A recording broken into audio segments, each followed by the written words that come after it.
Hi hello friends అందరికీ నమస్కారం. ఈరోజు ఈ వీడియోలో ఆంధ్రప్రదేశ్లో తల్లికి వందనం పథకం కోసం ఎదురు చూస్తున్న తల్లిదండ్రులకు ఒక ముఖ్యమైన అప్డేట్ వచ్చింది. తల్లికి వందనం రెండో విడత డబ్బులను ఏ తేదీని విడుదల చేస్తారు ఏంటి, సో దానికి సంబంధించిన పూర్తి ఇన్ఫర్మేషన్ ఈ వీడియోలో తెలుసుకుందాం. వీడియోని ఎక్కడా కూడా స్కిప్ చేయకండి ఫ్రెండ్స్, అండ్ ఓట్ చూడండి. వీడియోని స్టార్ట్ చేసే ముందు మీకు ఒక small request friends. AP government నుంచి తల్లికి వందనం పథకానికి సంబంధించి మరియు ఇతర పథకాలకు సంబంధించి ఏ చిన్న అప్డేట్ వచ్చినా మీరు మిస్ కాకుండా ఉండాలంటే వెంటనే మన ఛానల్ని సబ్స్క్రైబ్ చేసుకోండి. అండ్ సబ్స్క్రైబ్ చేసుకున్న వాళ్ళందరూ కూడా సబ్స్క్రైబ్ బటన్ పక్కనున్న గంట సింబల్లో ఆల్ అని పెట్టుకోవడం మర్చిపోకండి ఫ్రెండ్స్. ఇలా పెట్టుకోవడం వల్ల నేను పెట్టే ప్రతి ఒక్క వీడియో మీరు నోటిఫికేషన్ రూపంలో పొందగలరు. అండ్ వీడియో మీద నచ్చితే లైక్ చేయండి ఫ్రెండ్స్. సో ఏమాత్రం లేట్ చేయకుండా వీడియోలోకి వెళ్ళిపోద్దాం. సో రాష్ట్ర వ్యాప్తంగా పాఠశాలలు తిరిగి ప్రారంభమైనప్పటికీ విద్యార్థులకు అందించాల్సిన తల్లికి వందనం పథకం ఆర్థిక సహాయం మరియు విద్యార్థి మిత్ర కిట్టు పంపిణీ కూడా ఇంకా పూర్తి కాలేదు. ఈ తల్లికి వందనం పథకం ద్వారా అర్హులైన విద్యార్థుల తల్లుల ఖాతాల్లో ఒకే విద్యార్థికి 13,000 రూపాయలు జమ చెయ్యాలని ప్రభుత్వం ప్రకటించిన విషయం తెలిసిందే.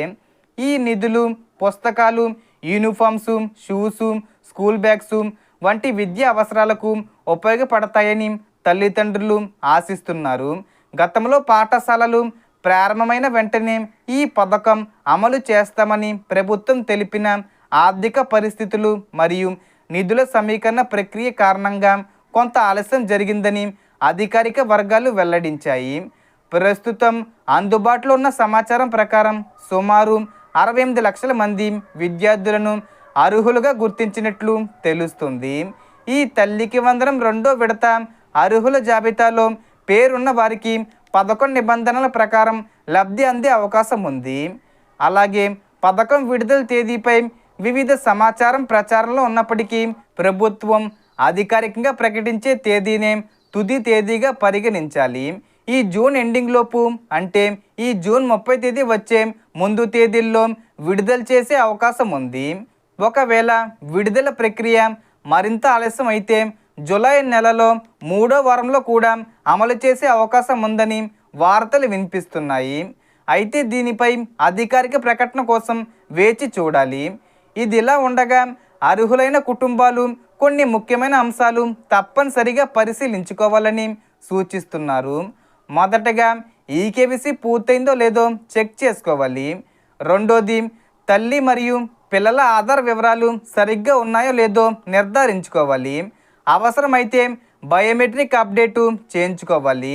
అలాగే ఆధార్కు మొబైల్ నెంబరు లింక్ అయి ఉండాలి. మూడోది, తల్లి మరియు పిల్లలు ఒకే హౌస్ హోల్డింగ్ మ్యాపింగ్లో నమోదై ఉన్నారో లేదో ధృవీకరించుకోవాలి. ఏవైనా తప్పులుంటే సంబంధిత సచివాలయం లేదా అధికారులను సంప్రదించి సరి చేసుకోవాలి. అదేవిధంగా గార్డియన్ వివరాలు అవసరమైన వారు వాటిని కూడా అప్డేట్ చేసుకోవాలి. బ్యాంక్ ఖాతా, ఆధారు, మ్యాపింగు వంటి వివరాలు సక్రమంగా ఉన్నప్పుడే పథకం లబ్ధి సులభంగా అందే అవకాశం ఉంటుంది. కాబట్టి అధికారిక ప్రకటనలు మరియు ప్రభుత్వ సూచనలను ఎప్పటికప్పుడు పరిశీలిస్తూ అవసరమైన వివరాలు ముందుగానే సరి చేసుకోవడం మంచిది. So total information friends. మీకు ఈ వీడియో నచ్చితే లైక్ చేయండి, షేర్ చేయండి అండ్ సబ్స్క్రైబ్ చేసుకోండి. Thanks for watching.